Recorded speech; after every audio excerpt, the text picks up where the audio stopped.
So welcome for people who are tuning in at home at their leisure, and welcome for everyone who's tuning in now. Thank you for joining us for a celebration of Open University Press's last 50 years. It's fantastic to have some of our recent authors here, our long-standing authors, people who are part of our editorial advisory board, and also our colleagues, not just in editorial, but in sales and inventory.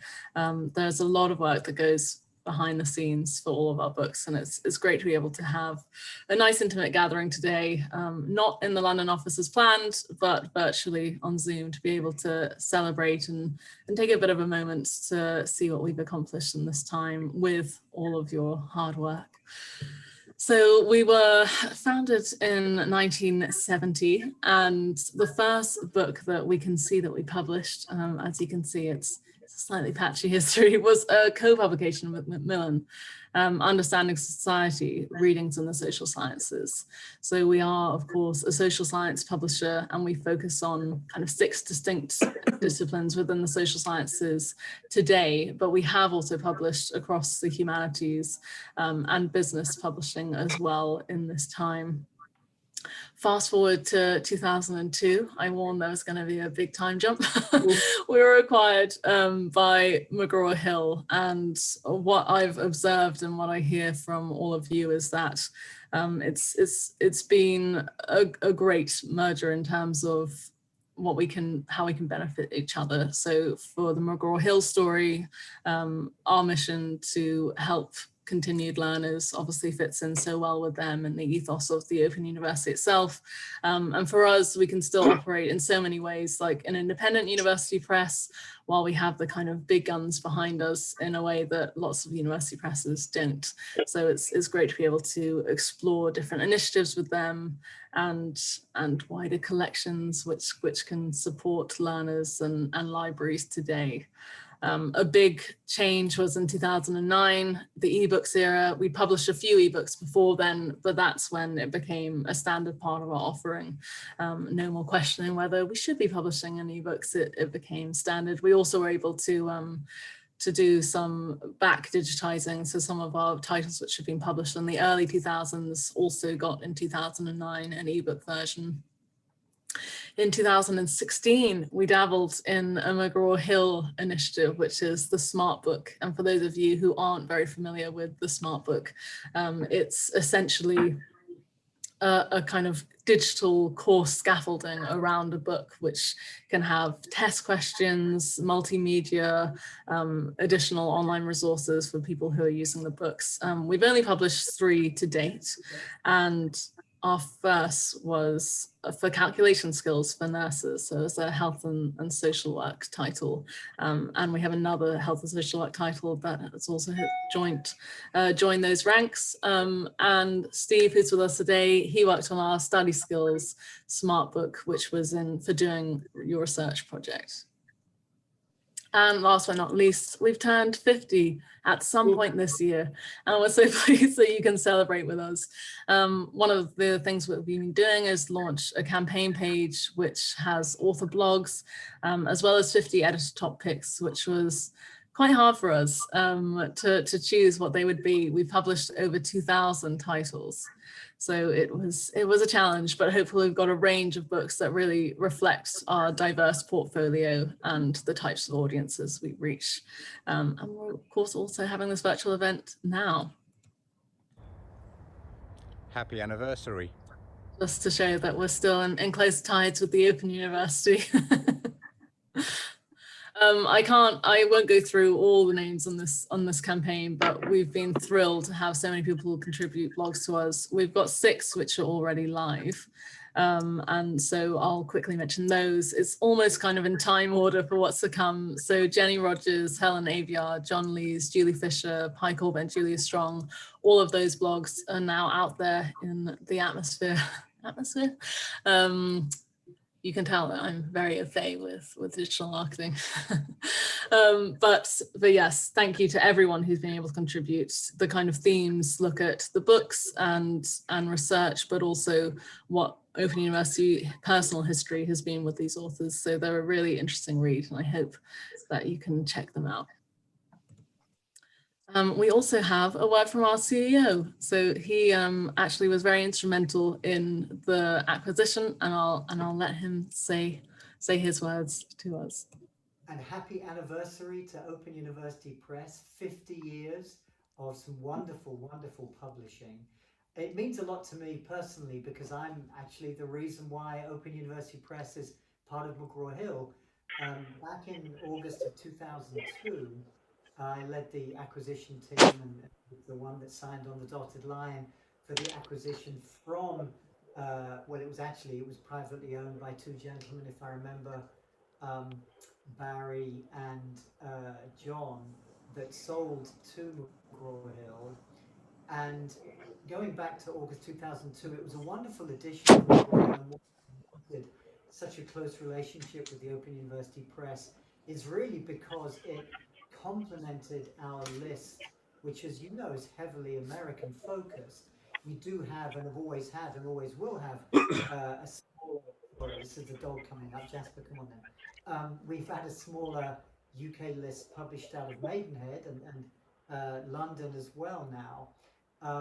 But we really lacked the robust social science breadth of program that Open University Press gave us, with so much around health and social welfare and education and psychology and psychotherapy and any number of some of the health sciences. We had some really strong and have wonderful programs at the Open University. So I'm delighted as part of McGraw Hill. Happy 50th. Here's to the next 50 years for the Open University Press and McGraw Hill Education. Long may it flourish, and I'm sure it will. And have a wonderful celebration. Laura, thanks for asking me. Enjoy the celebration. Bye. And now we have 7 authors who have kindly agreed to share some anecdotes with us. I've gone in alphabetical order. So David, sorry, I'm instantly putting you on the spot. Okay. But to introduce David very briefly, he's one of our fantastic coaching authors. He's one of the founding fathers really of the coaching discipline in the last kind of 20, 30 years in terms of shaping thoughts. So it's great to be able to have published with him. And he's also on our new editorial advisory board, which we launched this year. So it's great to have his counsel. Thanks, David. Well, if we go back nearly 50 years, I was sitting behind a desk in McGraw Hill as one of the junior reporters. Eventually became the editor of the magazine, all the magazines that were published from McGraw Hill. And eventually the editor-in-chief of the book company and I got together, and we started to look at new ventures we could do. McGraw Hill wasn't interested at the stage, so we went off and started our own company. And when I finally left, we were told from New York, well, go make a successful company, and then we'll be happy to come and buy it from you. No, actually, we'd rather not. We haven't got that. That isn't part of our strategy. But it was a very interesting time for me, and of course, then suddenly I find that I'm back in the McGraw Hill fold. And of course, the company isn't the same company it was then. But I stayed at McGraw Hill for 10 years, so the longest I've ever been in any employment. Although I think I'm actually unemployable and have been for many years. But it was interesting to see it come full circle. And it's been a pleasure to be able to be working with both Open University Press and McGraw Hill more widely. As part of that interesting journey of bringing together, tying together the knots of my history. Thanks, David. I can't believe that I didn't know that, actually. So how remarkable. That's wonderful. Well, it was. I think one of my favourite memories was when I finally became a manager at McGraw Hill, and I was taken aside by my mentor, who told me to look around the company and identify, but what do you see in all the people who are managers? And I said, he said, you mean there's nobody else who's got long hair and a Speedy Gonzales moustache? I said, that's right. And that was the point at which I had to make a decision as to did I retain the sort of hippie status, or did I actually knuckle down and become a manager? it was a hard choice. That sounds very traumatic, actually. I don't know if we require that of all managers today. I certainly haven't had to cut my hair short. And on to No Leg. Thanks, David. So No Leg's another one of our editorial advisory board members, and she's also published a very seminal book for us, Qualitative Research Methods in Psychology. We've got a new edition coming out next year, and it's really great to have her on board, and hopefully she can share a few words about her experience. I haven't double checked to see that she is on the line, but I hope she's been able to make it. I'm here. Excellent. Yes, of course. Thanks, Laura, and thanks for asking me to say a few words.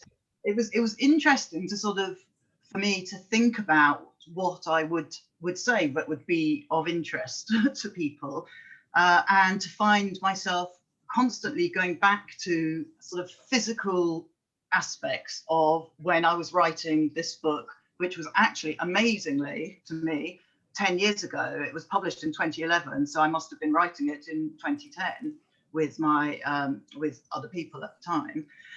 And the strongest memories I have from that time were around finding a space, a physical space in which to write. I was tremendously excited about, this was my first book, and I was very, very excited about it. And it came on the back of a really good, fun research project with a lovely team of researchers, many of whom were going to contribute as well to the book. But my challenge at the time was where I could actually situate myself in order to put pen to paper. But the first thing that arose for me was that it seemed that almost on the day I sat down to start writing, the house next door to ours, in our terrace of houses, started their major renovations. So major that they had moved out, the house was empty, and all that was in the house was a team of builders with jackhammers pounding on the wall adjacent to my study.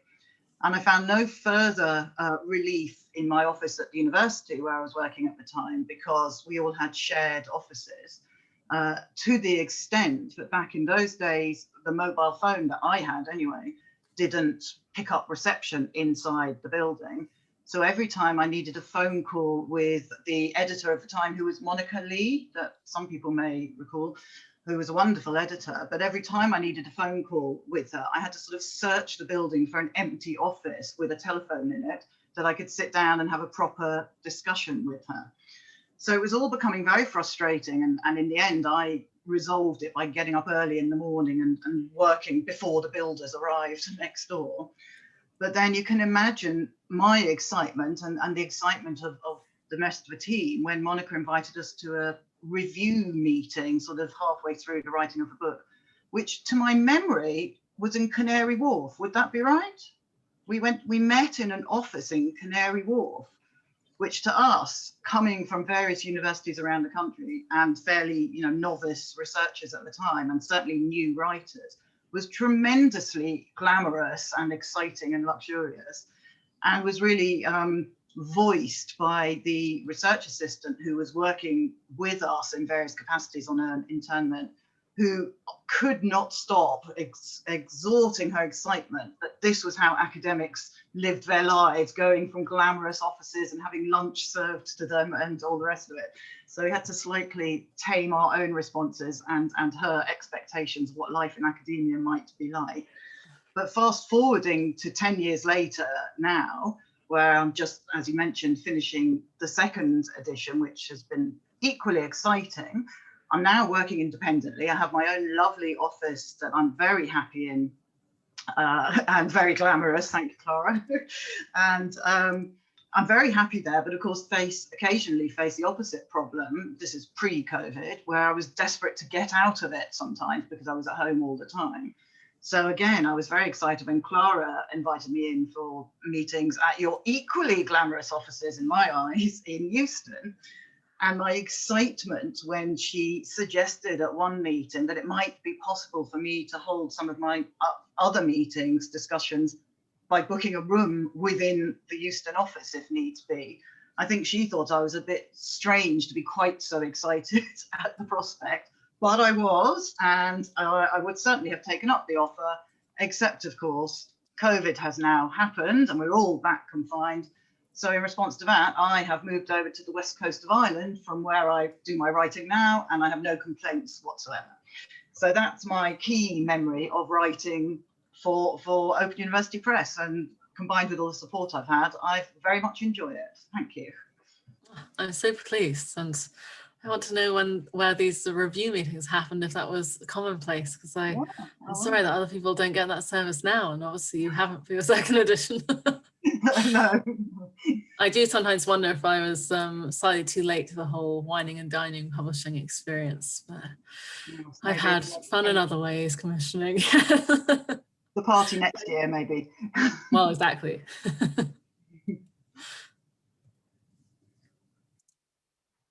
And now over to Peter Hawkins. I was actually very fortunate to be at his book launch yesterday evening for the 5th edition of Supervision in the Helping Professions. So I'm very pleased that he's not too sick of my face and was able to come here today to share his thoughts with us for his Open University Press experience.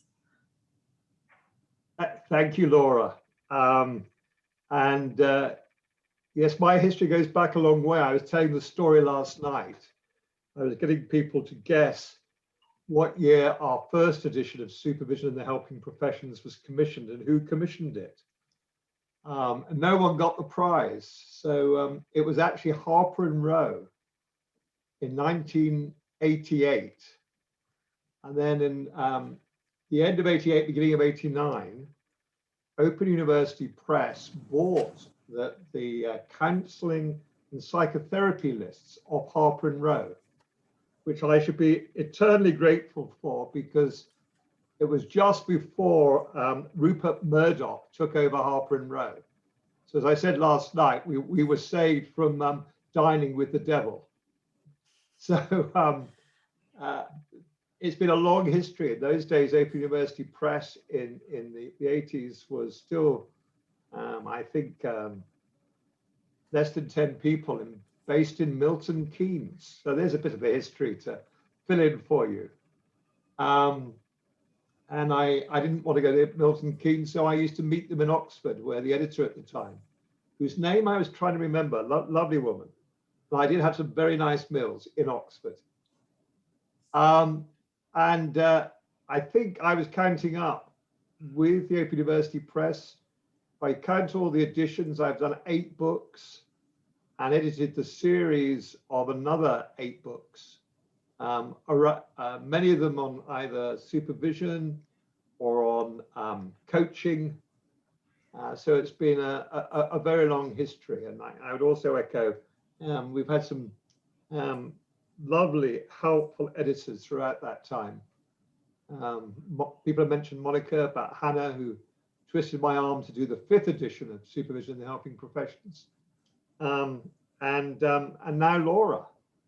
So we had a lovely launch last night with about 140 people, I think, online from all over the world. We had people from Chile, Brazil, Mexico, America, and many other countries. So it was a lovely to see how a book that started in such a small way with the Open University Press has now gone around the world, and 31 years later is still selling well. I know, So exactly. Thanks, Peter. Not wanting to do any spoiler alerts before the Kudos-based awards, but you might be coming up with one of our longest standing titles. Thank you. Now, yeah.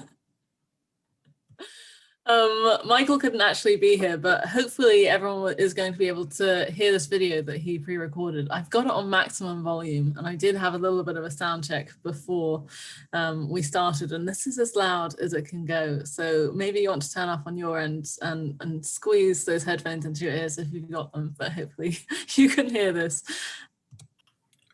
My association with the Open University Press started, I think, in 1987. Oops. I had already had 3 books published elsewhere, and the first 2 had sold well, but the third, which was with Harper and Row, and All right, more technical issues. Can everyone hear it okay? A long period of waiting for their decision, which was called the It's quite quiet. Didn't sell very well in its first year at all.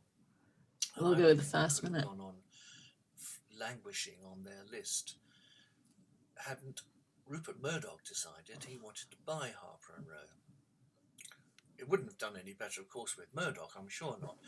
But it happened that Wendy Dryden, a gifted editor and author who himself had a book at the time with Harper and Row as well as one with the Open University Press, decided that Murdoch wasn't going to profit from his work, and he contacted all those on the Harper and Row psychology list to ask if they were agreeable to him approaching another publisher to take that list on.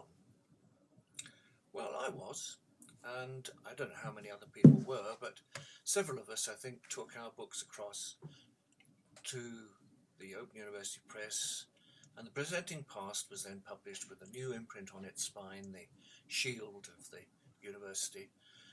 And within a year, its sales had shot up to equal my other publications. And that was despite a title which the then managing director, John Skelton, thought actually it made it seem like a text on archaeology, not counselling and psychotherapy. It flourished through 1 edition, 2, 3 editions, and currently it's into a 4th edition. And I call that publishing success, still selling 35 years on from that first paltry outing with Harper and Row. Now, perhaps it was the success of my book that led John Skelton to take myself and my late wife Moira Walker, who'd also published with them, to lunch one day to see what other ideas we might have.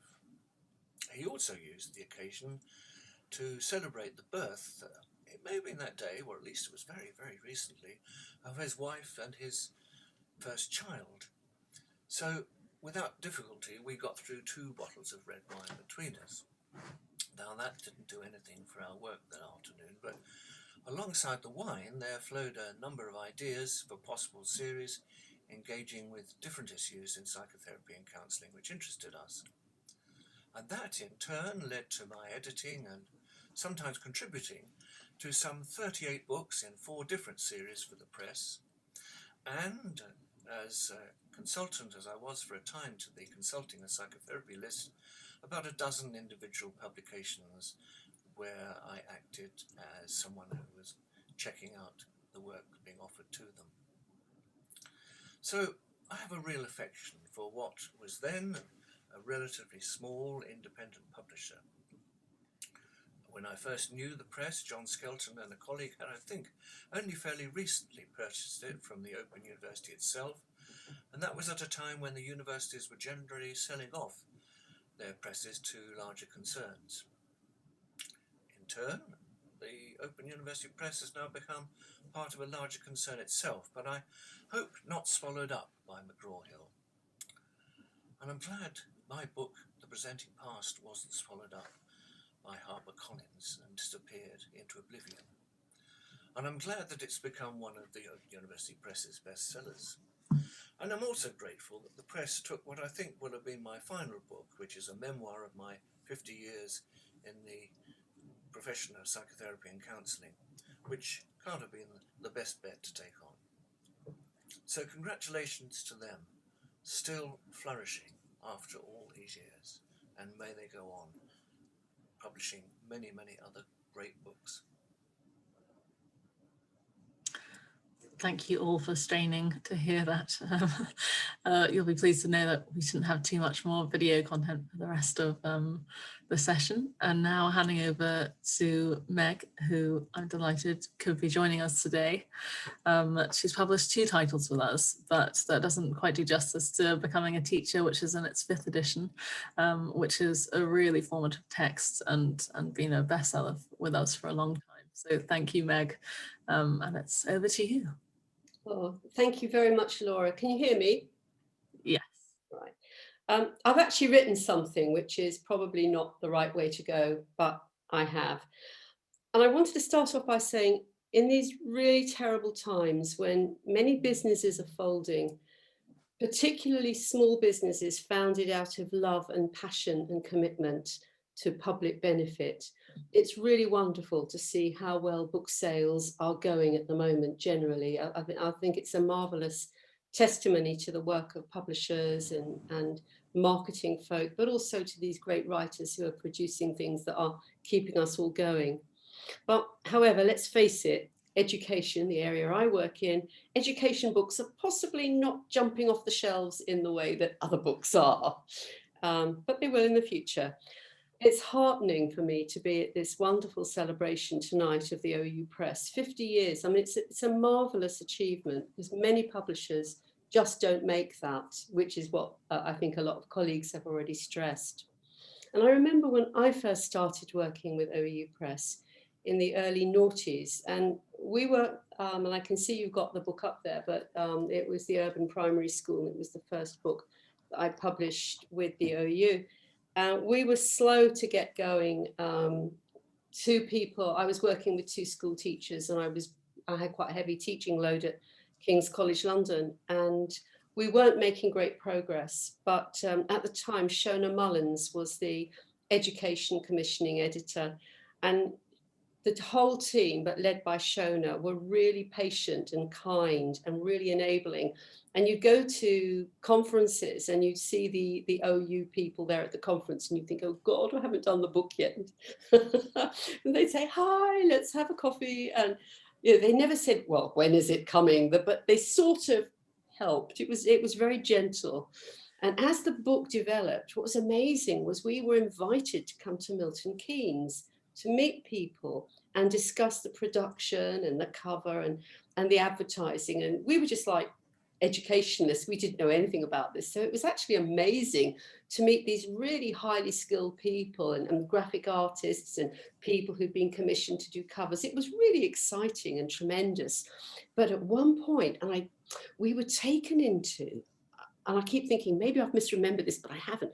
We were taken into this great big room that had shelves all around it. And the shelves had date marks on them. And there were like piles of sheaves of paper.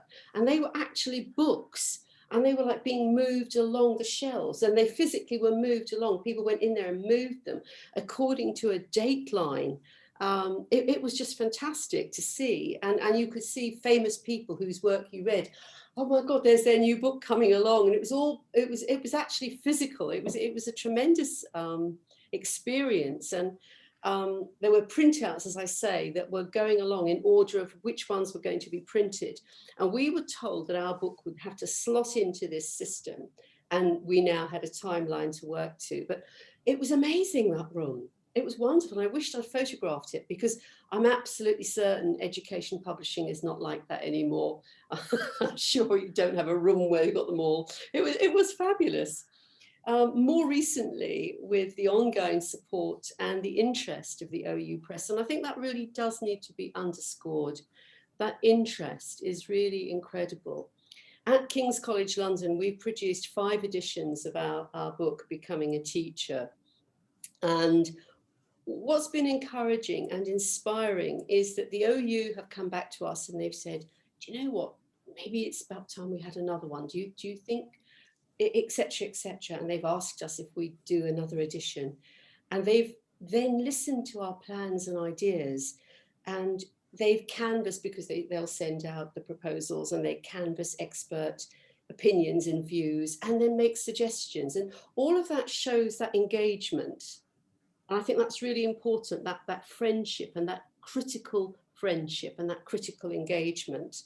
And they've been involved with the processes. They've come to visit us at King's in London and supported us all the way. Because it's actually, I shouldn't say this, but just as a warning to anybody out there, if you're editing a collection with maybe 30 of your colleagues, because this is all people that I work with, I'll go up and I'll say, hey, Emma, your chapter's due in. And she'll say, oh, you know, my dog is sick or whatever. And so you're forever negotiating with your friends.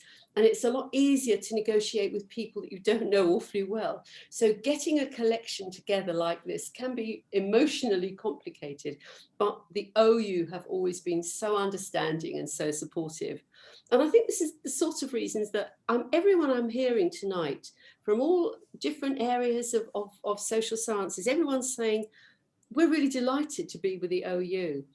And it does have a prestigious reputation, and that is true. It really does. So if you're with the OU, people think, oh, wow, that's a good book. And they're likely to take it seriously because you review properly and you take it seriously. And actually also, this is a really minor thing, but I'm sure some of your team will appreciate what I'm going to say. The books are actually good quality books. And I could mention a couple, no, really, it's really important. I could mention a couple of publishers where their books are poorly put together so that the binding comes apart. And if you're spending, £25 for a paperback and you go like that and it all falls out, that's actually really not on. And sometimes you'll find that books will have got diagrams upside down, even though things have been proofread. There are a couple of publishers who are a little bit like that. That's not the OU. They're just not like that. So it's a quality book, well put together, very professional, and lovely covers, really lovely covers. I think also in education, the OU is seeing as having an agenda, and that agenda goes beyond making heaps of money, although obviously they're not going to be in business if they weren't successful. So it's a delight and honour to have published with the team and OU Press, and long may it continue. And just to finish, some time ago, Alan Lane, who set up Penguin, as we all know, said, and this is a quote, "We believed in the existence in this country of a vast reading public for intelligent books at a low price and staked everything on it." I think the OU has a similar agenda, and that agenda is still working. Thank you very much, all of you, because you're brilliant. Thanks, Meg. That was absolutely wonderful. And I very much want to see this photograph of that room as well, because I think it would help chivvy some people along, just to say, I know that this room doesn't exist anymore, but the principle applies. Oh, it's wonderful. Thank you. Those are very kind words. Thank you. Oops. And now on to Barbara Teeter. Thank you, Barbara, for joining us all the way from New York. The delights of Zoom. You can be here in an instant. It's much quicker than the red eye. Absolutely. Thank you. Thank you. Congratulations for reaching 50 years. And I'm very pleased to be celebrating with you all from New York City. I had actually forgotten that you had switched clocks on Sunday, so you're 4 hours time difference instead of 5. So we'll catch back up to the 5 hours on our Sunday as well. So thanks for everyone who's shared so far. I want to echo a lot of the comments that have been made. I'm actually an author of 8 textbooks, and 3 of which you see are here with Open University Press. Open University Press was also my first publisher back in 2010 as a new academic. So the Introduction to Applying Social Work Theories and Methods was my first textbook. And I have to say, by far, Open University Press is my favorite publisher to work with, not only because of the mission and lots of the things that Meg had just described, but also just the ease, available expertise, and the availability all through the publishing process and afterwards. And the personability, as we see just from the celebration today, makes a huge difference. So I was thinking about, well, what do I say? What kind of story do I give? And I thought something that was interesting for me to think about was, as we're celebrating 50 years and thinking about what happened over these past years, I also think about the importance of the dedications that we make in our books and the stories that those actually tell.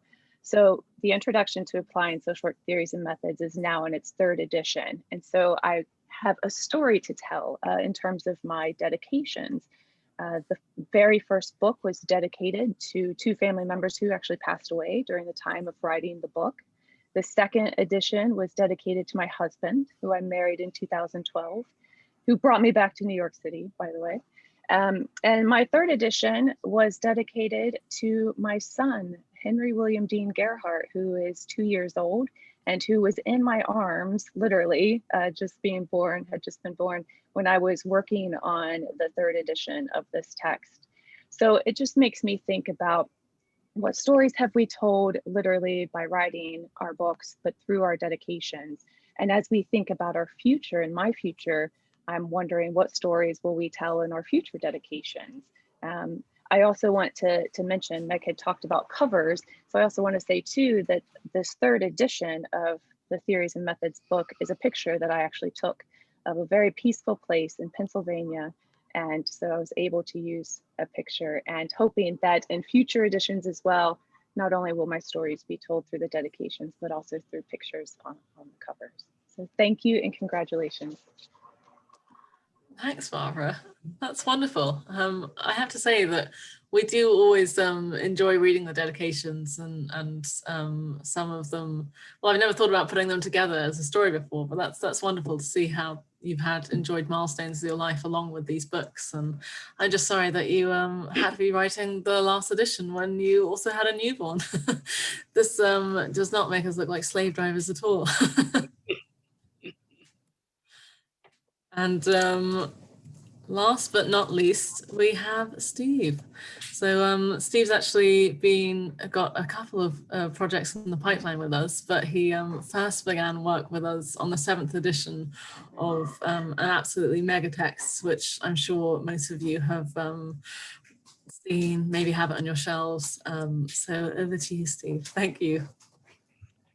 Thank you, Laura. Can you see me on screen? Because I can't see myself. I've disappeared somewhere into the ether. Just before I can see you. Just before I tell the story of doing your research project, I'd like to take the opportunity of endorsing Michael Jacobs' wonderful book, The Presenting Past. I first came across this when I was teaching, but I also trained to be a counsellor in Manchester with Manchester University, and that was the book that was recommended to read before the course began. It's a wonderful book. So when I was considering what I would say about doing your research project, I worked out some figures, and it's pretty sobering. This book, simply because of the passage of time, but this book began in 1984, and it began, Judith Bell was a tutor with the Open University, and I signed up to be one of the inaugural students of a course called of a qualification called the Advanced Diploma in Educational Management. Nobody else was doing anything remotely like this in distance learning, and Judith was my tutor. Judith has had an illustrious career. She was an HMI, and she also was a principal of a large what was called then a technical college, one of the first women to hold that kind of position. And after the course had been running for a while, she said, you know what, I think that I could do with putting some thoughts down on paper about how to support students when they're doing their research project, because the students on the course were all teachers, and like me, had had no experience of doing research. So she said, would you be interested in sort of putting down some ideas and we could discuss them? And then, so from that point began a wonderful partnership, but also a friendship with Judith, which lasted until sadly she died in 2018. And every edition of the book, it's now in its 7th edition, every edition of the book, she would say, do you mind if I send you a copy of the proof, and would you mind reading it before it goes off to the publishers? And I was very pleased to do it. And what I saw straight away from the first edition was that she had this knack of being able to educate and instruct without being patronizing and without being overcomplicated. And the cover of the book is has emerged and developed over the years, but it kind of captures what she was trying to do. She was trying to encourage students who found challenges along the way, and signpost those challenges and prevent them actually coming unstuck when they met them. So my partnership, my relationship with Judith continued, and then sadly in 2018, which was before 2018 was the last edition, the 7th edition that Judith was involved with. She said, I'm really struggling with the book, and would you mind giving me a hand? Of course I did. And then as time went on, she became more frail, and sadly then she was in hospital and under palliative care. And she wasn't ill, but at that stage she was in her late 80s, I think, maybe early 90s. And she said, could you look after the book for me? Would you, carry it on? And of course I said yes. So my name accompanies the 7th edition, and she's asked me she asked me before she died if I would carry on the book if Open University Press were willing to continue with it, and I said yes. So one of the most endearing moments, really, every time the book was sold and then more and more copies were bought, she would always say, I'm just astonished. I simply don't know why this book is so good. And I would, or has been, she wouldn't say good actually, has been, sold so many copies. And I would say to her, well, because it's a great book, Judith, if we'd had that as a student when I was doing the advanced diploma, it would have been fantastic. And I'm sure a lot of other students are finding the same. And then she kept saying, and do you know what? It's been published in Dutch, and it's been published in another language, and she had copies, and she's given me one copy of the Dutch version. And so I'm, really delighted to be continuing the book. And Barbara referred to dedications, and the 7th edition is dedicated to Judith's memory with some anecdotal content by her husband. And one of the things that I've found really helpful in writing another book for the Open University is that the flexibility and just their friendly approach. There's a book that is coming out in March based on my work with schools. I support schools to develop a culture of well-being and mental health. And the book is called Cultures of Staff Wellbeing and Mental Health in Schools. And before COVID, it was timed to come out somewhere in 2020. And of course, COVID kicked in March. And at that stage, I only had 6 schools who'd agreed to write chapters, case studies of how they'd implemented a culture of staff wellbeing and mental health.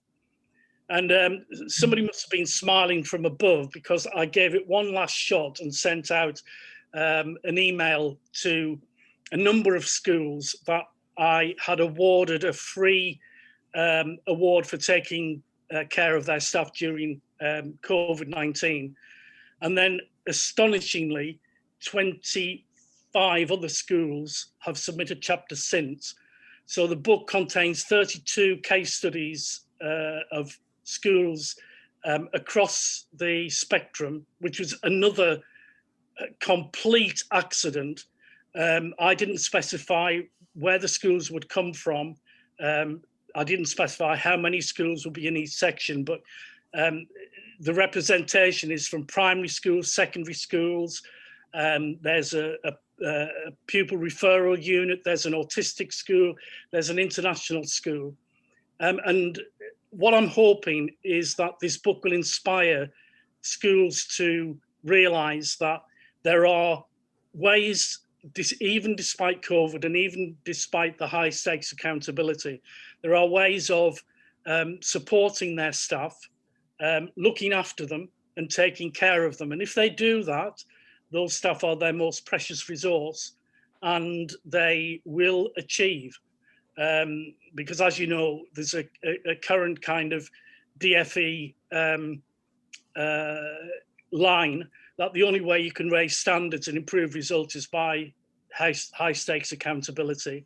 And it's destroying teachers, it's burning them out. We've got a crisis in the education profession.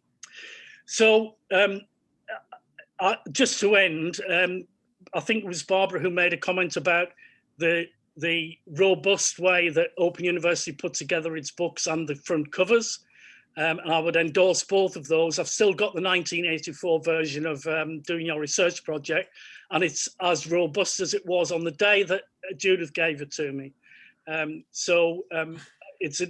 been delighted to take part this evening, and also see being able to put faces to some of the names I've only seen on reading lists.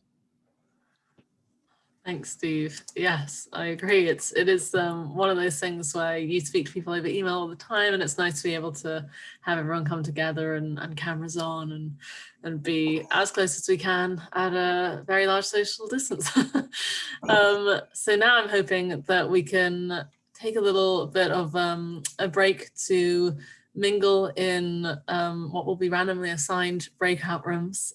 So you might be with people that you know and you might not. But to help you on your way, we wondered, we are a book publisher after all, what you're currently reading, or what's been your favorite book that you've read this year. So I'm gonna quickly pause the recording, the award section, and I hope that you, thank you for reminding me. I've got a funny screen. Should we be able to see each other? I've just got a crisscross screen here. Oh, can you see the awards? So now it looks at highest selling title in education. Yeah, I can see that. Yeah, I thought we were supposed to be seeing each other. Yes, I should have been zoomed in on the people who are almost going to make the highest selling prize, but I'm not that technically savvy. But just so if you can see, I wanted to look at some of our highest selling titles across our 6 core disciplines. And I hope that if this is your subject specialism, you recognize these books. So in first and third place, we've got Talk for Writing, the franchise. So the first book is across the curriculum, and in bronze we've got In the Early Years. It's a great series of books which look at how you can use talk to better improve your writing. And then in second place we've got Teaching for Quality Learning at University, which I'm sure many of you have come across, and I'm not even sure if any of the authors could be with us today, so I'm going to move on to health and social work, where I know we do have people who are here. So our highest selling title is Helen Abiar's Doing a Literature Review. But in bronze, we have Barbara here with an introduction to applying social work theories and methods. And in second place, Pamela Trebethick, who I also didn't think was able to join us today, but social work skills and knowledge. So it's wonderful when we have so many books across nursing, the allied health professions and social work and welfare, that we have 2 social work titles which have nabbed 2 of the top 3 spots for sales. And then moving on to psychology. So we might have Carla with us. I know that Julie Pallant is in Australia, so she certainly isn't up right now to come to this, but SPSS Survival Manual is our highest selling title in psychology. It's also actually our highest selling title of all Open University Press portfolio. It's from a co-publication with Alan and Unwin, who are based in Australia. So it's been wonderful to be able to work with them to distribute this work across the globe. Moving on to counselling and psychotherapy, it may come as no surprise to many of you that The Presenting Past is definitely one of our highest selling titles, getting the number 2 hotspot. And then we have 2 titles from John McLeod, his very famous Introduction to Counselling and Psychotherapy, and also Counselling Skills with his wife Julia as well. coaching. So Jenny Rogers cannot be with us today, but Coaching Skills is the Bible for coaches, as I'm sure many of you will have used it. And then this also is kind of a counselling and psychotherapy book. It could have cropped up in many places, but Peter, I put you here in number 2 for Supervision in the Helping Professions, the 5th edition, which is out now. And then in bronze, we've got Coaching and Mentoring at Work from Mary Connor and Julie Pecora, who aren't with us today. And then, of course, Study Skills, doing a research project by a wide margin. This has sold over 300,000 copies worldwide, has done amazingly well, and it was great to hear more of the history of its origins. So thanks, Steve. And then we have 2 titles from our Open Up Study Skills series. So from, oh my God, it's too small, John Bigham and Martin Denscombe. And Martin, I know you are here, so thanks for dialing in and congratulations. The Good Research Guide is our top 3 selling title in Study Skills. And we have 2 more awards, which involved a lot of counting, but looking at the highest number of open up publications. So the number 1 spot goes to John Lees, who's worked with us on 21 titles, 11 of which are editions of How to Get a Job You Love. He's a long-standing professional author, so we don't publish many titles in the professional trade space, but John is one of our wonderful authors in that area, so it's great to be able to recognize him here. Jenny Rogers with Coaching Skills and a whole host of other books. She's on 17, and Rowena Murray, I'm not sure if she could be with us tonight either, but she's worked on 14 projects with us. And the last award goes to the longest running title, which I realized when we were talking about doing a research project, that if that was indeed published in '84, then that is the lead with 36 years. So I don't know how that escaped me. I told you that my potted history was going to be slightly dodgy. But here are the other titles, and a shout out to Estelle, who's with us as well. And How to Get a PhD is an absolutely monumental book for us. It's sold so incredibly well. It's much loved by everyone who can get their hands on it, which is many people. And it's been going for 33 years. The next edition is already on the way, so hopefully that will be published in 2022, when it will be a nice round number, 35 years in publication.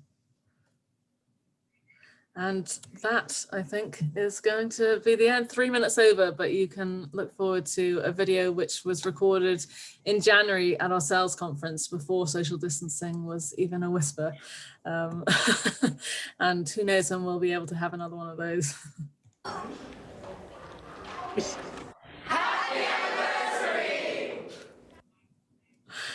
So I'm going to stop sharing my screen now, and thank you to everyone who's held on for those extra few minutes. Thank you for joining us, and thank you for working and publishing us. Long may it continue. It's a joy to work with such fantastically talented authors, and who have come together tonight and will do for future occasions. So hopefully we'll be able to do this in our London offices at some point within our 50th year, because we have no exact date. This can go on as long as we want. We can keep the celebration long into next year. Thank you all. Bye. Thank you. Congratulations. Thank you. That was great. Congratulations. Thank you. Thank you all. Yeah, I've had this Terrific, sitting right yeah. by me the whole time and haven't even taken a sip. So Here's for to the anyone next- who I was also, gonna say, are we gonna do a toast? yeah. Here's to the next 50 years. Yes. Yeah, to the next 50 years. Au revoir, everybody. Pleased to meet some of you new faces. Nice to see Bye, you, John. John. Bye. Cheers. Thanks, everybody. Thank you, colleagues. Thank you. Thank you, Richard. How to see you, Tindy. Bye, everyone. Thank you. Bye. That was great. Oh, I'm so pleased you enjoyed it. Love to see you.